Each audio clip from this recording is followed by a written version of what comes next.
President Trump has had a bad few weeks, and we aren't talking about him cutting Medicaid and defunding NPR. No, it's really bad for Trump because he is collateral damage from the Epstein files. The longer he refuses to release them, the more he will be considered, allegedly, part of Epstein's child sex abuse activities. Who knew that Jeffrey Epstein might be the angel all of us progressives needed to smite Trump down? Then we also discussed Mehdi Hassan being debated by actual Nazis.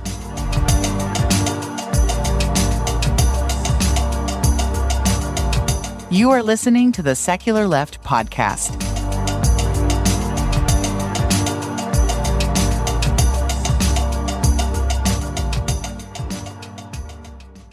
I was checking out my reels the other day on Facebook and came across a video clip from the podcast The Majority Report with Sam Sater, which I'm a fan and I watch it occasionally, depending on what topics they had. But they were talking about, or the clip that they were showing in this reel, this short clip, was a debate that television commentator Mehdi Hassan, he used to work for MSNBC, he got involved with this Jubilee. I don't know what Jubilee is, never heard of it. They had this topic called Surrounded.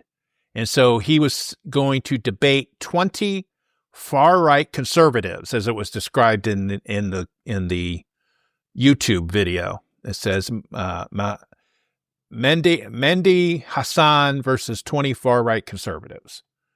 And so the clip that they were playing was this guy named Connor talking about how he didn't care about the Constitution, and if Trump doesn't follow it, he doesn't care about that. It also came out that the guy was like the Nazis and didn't mind being called a fascist, et cetera, et cetera. So let me play this clip from the Majority Report. I went back to their full video and got this longer clip, but basically they play a little bit of this debate, and then Sam makes a comment, and then they play some more. But I kind of wanted to include the context, so here it is. So I would say that with Trump being anti-Constitution, I don't really care, to be quite frankly. Okay. Because in regards...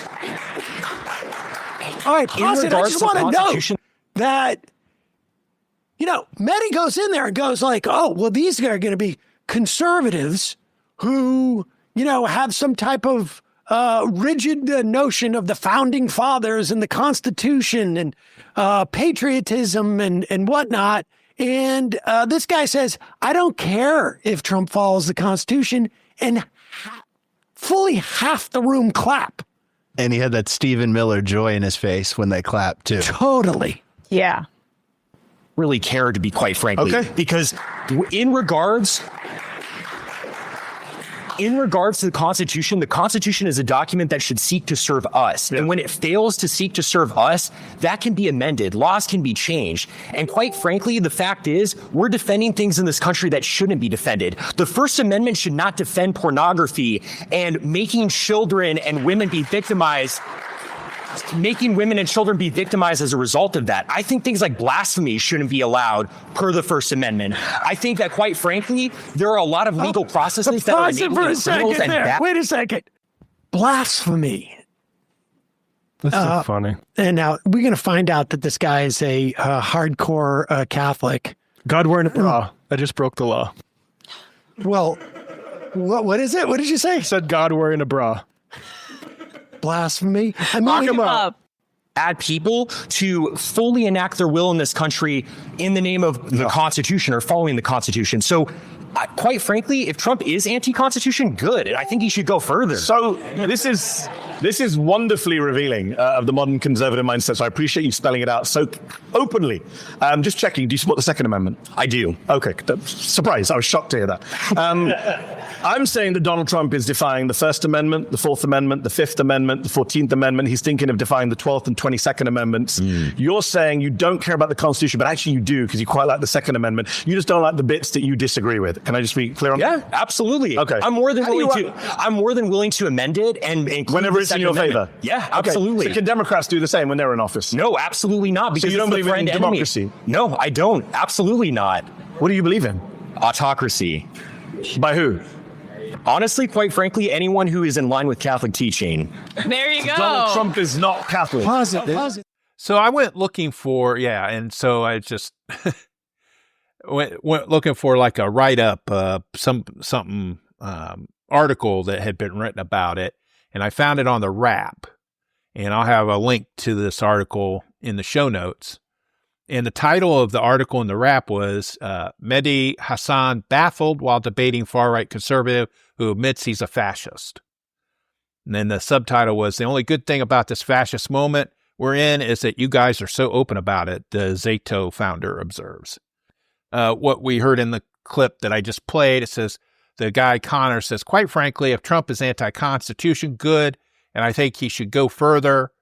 Hassan asked his debate opponent if Democrats can change or ignore parts of the Constitution when they're in office. Connor says absolutely not, repeating the same phrase when he was then asked if he believes in democracy. And he says, what do you believe in? Hassan asked, to which the other man responded, autocracy. So then later on, and I got a link to the full video of this so-called debate if you want to watch the whole thing. I couldn't watch the whole thing. But the Wrap article says, things went completely off the rails when Connor began to quote the writings of German political theorist and Nazi party member Carl Schmitt, whom he called awesome and super cool, which prompted Hassan to ask, are you a fan of the Nazis? And frankly, Connor says, I frankly don't care about being called a Nazi at all. When Hassan then asked if he condemned the Nazis' persecution of the Jews, Connor responded, I think there was a little bit of persecution and stuff like that, which is bad. And then hearing enough, Hassan remarked, we may have to rename this show because you're a little bit more than a far-right Republican. Smirking, Connor asked, hey, what can I say? I think you could say I'm a fascist. Hassan countered, to which his debate opponent confirmed with a laugh, yeah, I am. As others in the audience began to clap, Hassan noted, I'm just checking who's clapping just to get my set of where everyone is on this, because you know that millions of people are going to be watching this on YouTube and checking out who the fascists and the Nazis are. One of the other things that was in the clip, the Majority Report clip, that if you noticed, he said about Hassan was asking about changing the Constitution or how do you get to it to be an autocracy, and Connor was talking about we and the people, and we would vote. And he's like, what? So you believe in democracy? Well, to get to autocracy. See, that's the standard fare for some of these so-called far-right Republicans. They talk about law and order. And that's why I kind of want to bring this up. You know, they demand law and order from everybody else but themselves. When that Eric Gardner was murdered by the cops for illegally selling loose cigarettes, people always made the comment, well, he should have submitted to the cops. He should have stopped resisting arrest. Black Lives Matters protests in Washington, D.C., when people were getting arrested, they were like, well, they shouldn't be burning down police stations or setting fires or things like that. But of course, when the January 6th insurrectionists tried to take over the Capitol building, they were just expressing a political opinion. That's how the conservatives go. And this guy, this Connor guy, yeah, he's a fascist. And all these people have been indoctrinated. And as the Majority Report people were talking about, Nick Fuentes is one, Joe Rogan's another one, and there's a lot of far-right podcasters and bloggers out there that these young people listen to, and they don't see the problem inherent with believing this stuff because they don't have a context to it. They don't have somebody saying, this is stupid. You shouldn't believe this stuff because it's stupid. It's like when Hassan asked that guy about the Holocaust. He's like, well, yeah, there was some problems with it, a little bit. No, there wasn't just a little bit of problems. 6 million people were murdered by a fascist government. And so I just wanted to bring this out and talk about this thing. And now, to be clear, this is probably, they found the most extreme people they could find. I'm not saying that this is typical. The conners of this group are typical people that you find out in the real world, but a lot of their views are similar. They might not be outright Nazi lovers, but they do that law and order crap for everyone else but them, like the Epstein files.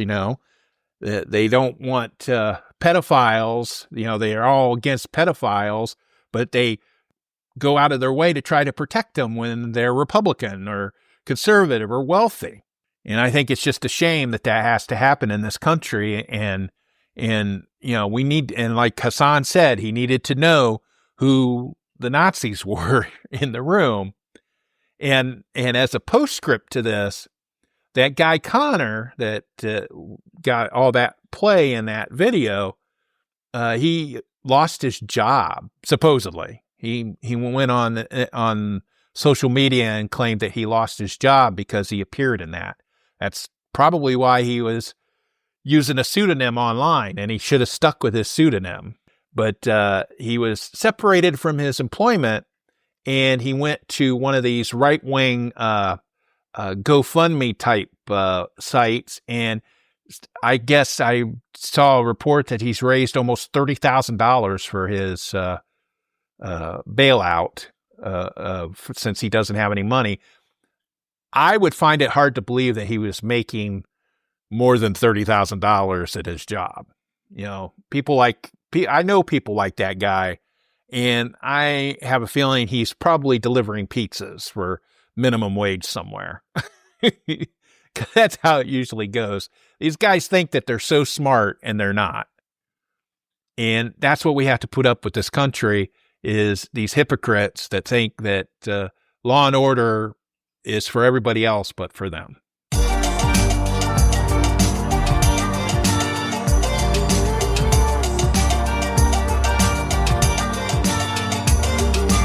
For more information on the topics in this episode and the links used, visit secularleft.us.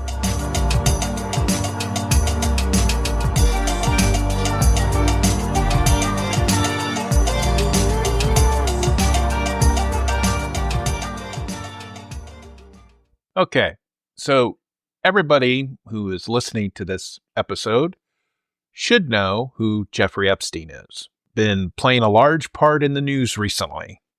Again, Jeffrey Epstein was a money guy in Wall Street, money guy, and a convicted child sex offender. He was also charged with sex trafficking. And that is what he was under indictment for in August of 2019 when he was found dead in his jail cell in New York City. And ever since then, he has loomed a large cloud over President Trump. Why? Because they were best buddies for many years. And we all know Trump's kind of a creepy guy when it comes to younger women. I mean, they even had him in an interview talking about how if his daughter wasn't his daughter, he'd want to date her, that sort of thing, that creepy stuff. So it's not impossible to imagine that Trump and Epstein were buddies because they shared so much in common, not so much the money part, but the fact that they both loved young women. The problem was Jeffrey Epstein was trafficking people, moving them between countries and procuring women who were definitely underage, and he had already been convicted of it in a state court, and the feds got involved in 2019. But President Trump, during the campaign, pretty much said that the Epstein files, the investigative files, should be released.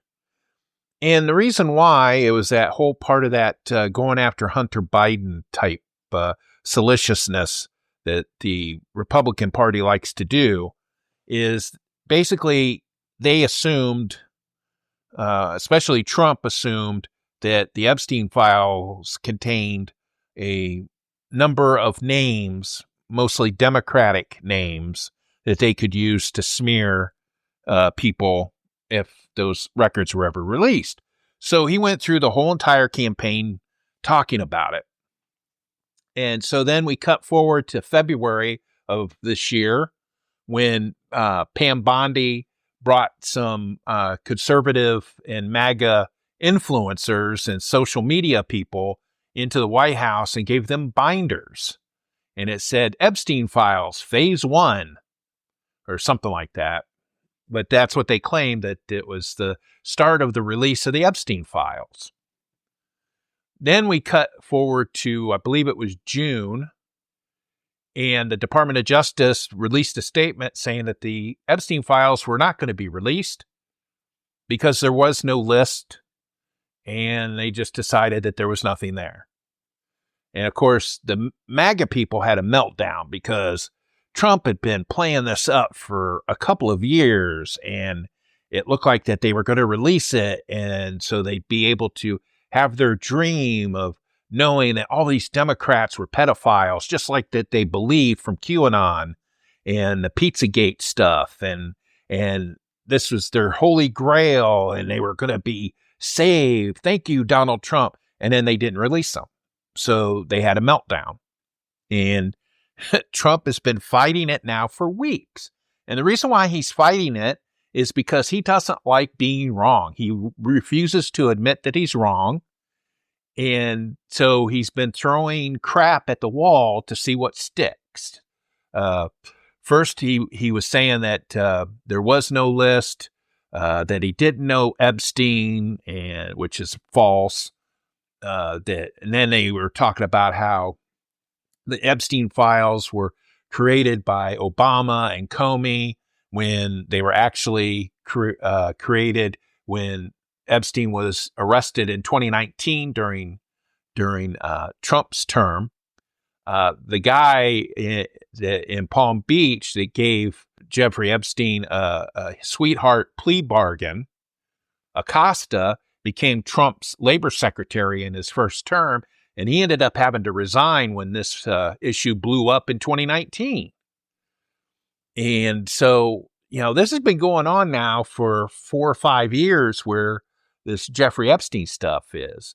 And the thing is, the reason why it's such a big deal, at least in the media, is because this affects the elite class, the elites, the Harvard and Yale people, the people that run the government, the corporation people.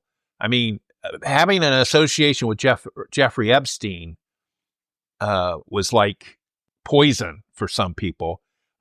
Billionaire Leslie Wexner employed Jeffrey Epstein to be his financial advisor and even gave him power of attorney for several years.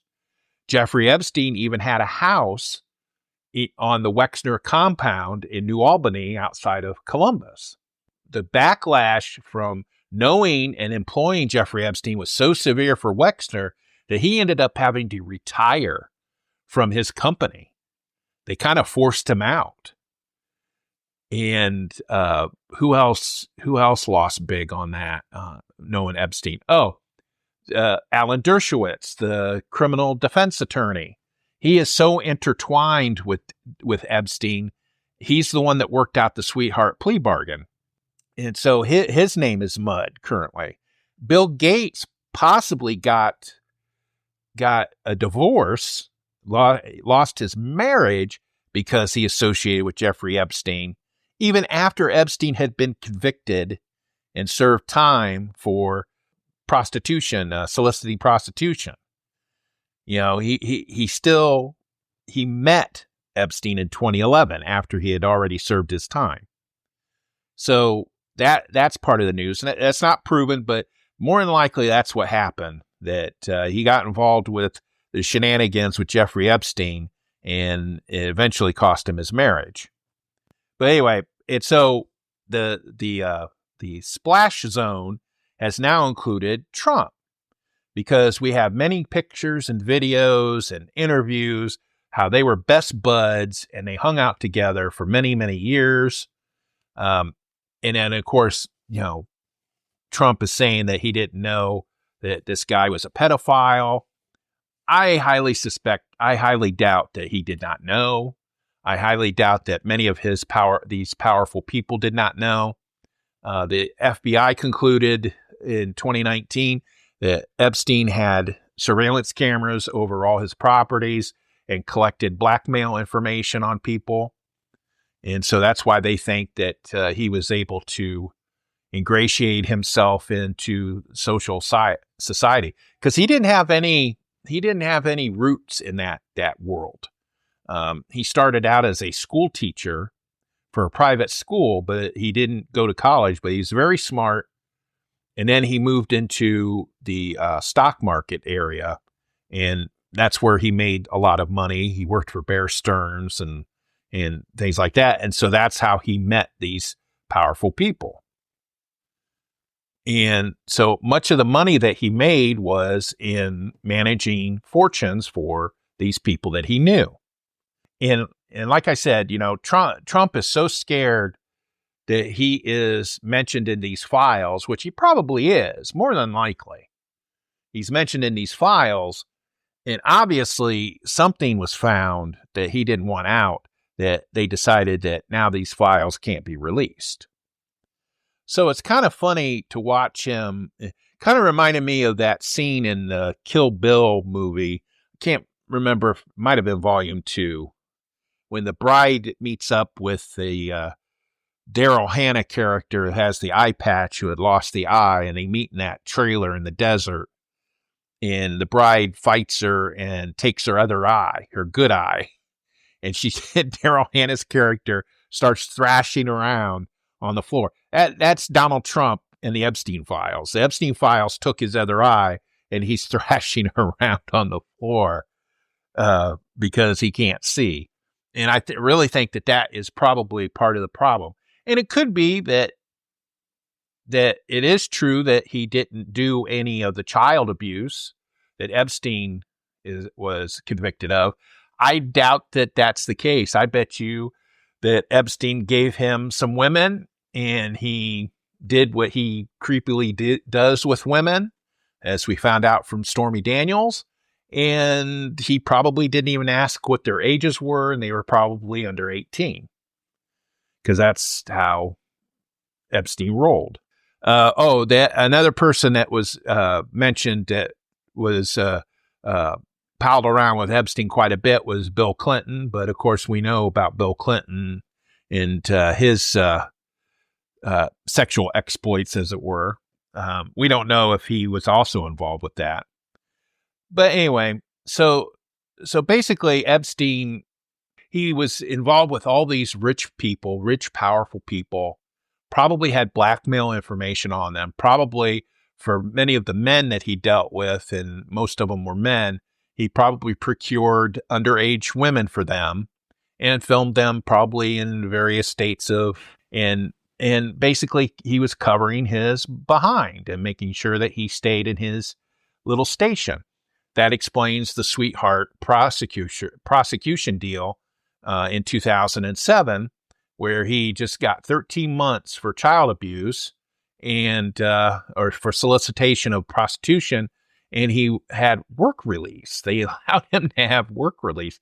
They never allow sex offenders to have work release.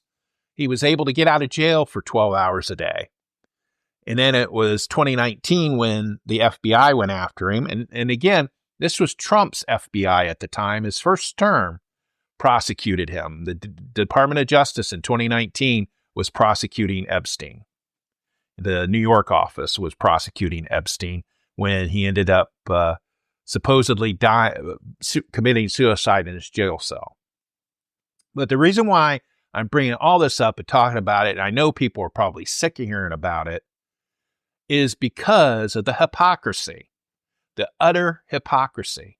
I just want to play this clip from MSNBC just to give an example. The first voice that you hear is going to be Ted Lee.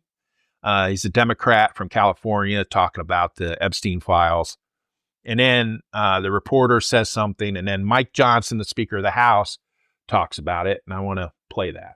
They are actually ending this week early because they're afraid to cast votes on the Jeffrey Epstein issue. We should release the Epstein files. Johnson slamming it as political games. The Democrats are trying to play gotcha politics right now. Has anyone forgotten? They had all these files the entire time. They sat on everything Epstein related for 4 long years while President Biden was in office. Okay, so what Mike Johnson is saying, Speaker Johnson is saying, is that the Democrats had these files during the Biden administration. Why didn't they release them then? Well, that is one of the things that Trump talked about. That's why during the campaign he was demanding that these files be released, because again, Johnson is on this talking point that the files must be about Democrats, that there can't be any Republicans in that file. And so that's why the Democrats didn't release it. It was to protect the pedophiles from the Democratic Party. So you could take that argument that he just made and inferred and turn it around on Trump. Why doesn't Trump release it? Well, obviously he must be protecting pedophiles in the Republican Party and himself. And that's what they do. That's what, Mike Johnson has no room to talk about morality. He's the one that has him and his son monitor each other's porn consumption or whatever jazz that was. He's the one that worked for Alliance Defending Freedom, which is a Christian nationalist group that does church and state issues. He's the one that allowed the prayer, the Bible study, where the Pastor Dollinger said that Jesus didn't say that you should help poor people, or the Bible doesn't say you should help poor people. This is Mike Johnson. This is Speaker Johnson, Mr. Christian. He wears his Christianity on his sleeve. So he has no room to talk about morality when he's protecting pedophiles. And that is short of murder. I think murder is probably the worst crime somebody can commit. The second worst crime, or it might even be the same, is child sex abuse. That's why it bothers me that there's so many Catholic priests that haven't been prosecuted. The Houston Chronicle had a piece about there was over 300 members of the ministry in the Southern Baptist Conference that had been charged or convicted of child abuse or child sex crimes. How many priests have there been worldwide that have not been prosecuted at some point or been accused of child sex abuse? And not to mention that there was a recent report that Trump's Department of Justice is weighing in on a lawsuit in Washington State where the Catholic Church is suing the state over a law that requires priests to be reporters of abuse. Teachers and doctors and law enforcement and people like that are required to report suspected child abuse, and they passed this law to apply to priests. And the Catholic Church is fighting it for religious freedom reasons. And the Trump Department of Justice is on their side of protecting pedophiles. I could almost tell you point blank that there are no trans kids, there are no drag queens, and there are no atheists. Well, I can't say that, but there's no trans kids and there's no drag queens in the Epstein files. pretty much. I could probably much tell you. Now, the reason why I hedged on the atheist part is because I forgot that one of the people that worked with Epstein, who's been photographed with Epstein, that considered him a friend, is Steven Pinker, who is one of the people in the free thought community that I personally don't like anymore, because not just because of that, but because he's anti-trans and stuff like that. So, but he palled around with Epstein. So I can't say atheists might not be in there. But anyway, so here are these holy rollers, these people that think that they know more than you do about morality, and they're the ones that are always getting in trouble for this shit. They're the ones that are the adulterers. They're the ones that are the child sex traffickers. They are the sex abusers. They try to ban abortion because they want to control women. You know, and that's the thing. Every time there's somebody that is a holy roller that comes in, it's like Marjorie Taylor Greene talks about cloud seeding. Well, she cheated on her husband. You know, Boebert, the lady congresswoman in Colorado, she was caught masturbating her boyfriend during a theater performance. You know, all these people, when people publicly wear their religion on their sleeve, you can know that there's something in their closet that they don't want you to know about. I can almost guarantee you that that is the case. And I can almost guarantee you that Donald Trump benefited from his friendship with Jeffrey Epstein by getting women to have sex with. Now, the question becomes if he knew that they were underage or not. I'm going to say he probably did, because he has said that he liked younger women. You know, all his past wives have been younger than the previous one. And like I said, there was that creepy thing that he said about his daughter years ago.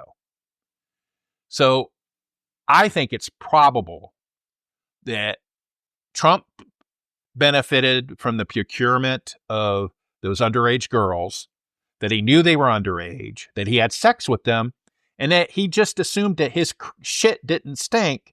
And that's why he demanded that the Epstein files be released, because he thought it only probably contained Democrats, because he thought, since it was his Department of Justice during his first term, that's what they put in it. And then I think he found out that that's not the case. So that's why he's throwing crap on the wall. That's why he's claiming that it was written by Obama, that Obama should be in jail for treason. And it just goes on and on and on. And I did not have on my big bingo card that a convicted child sex offender would be the Achilles heel of Donald J. Trump. You know, that his precaution or his proclivity for pedophilia would be the thing that might take him down. I did not have that on my bingo card. So it's going to be interesting. But like I said, the thing that I hate the most are hypocrites. And the Christian right, the Christian nationalists like Speaker Johnson, are at the top of that list. Thank you for listening.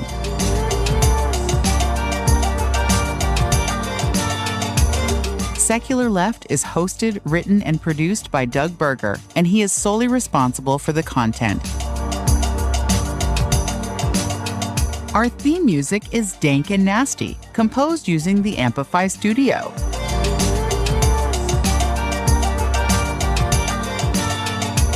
For more information on the topics in this episode and the links used, visit secularleft.us.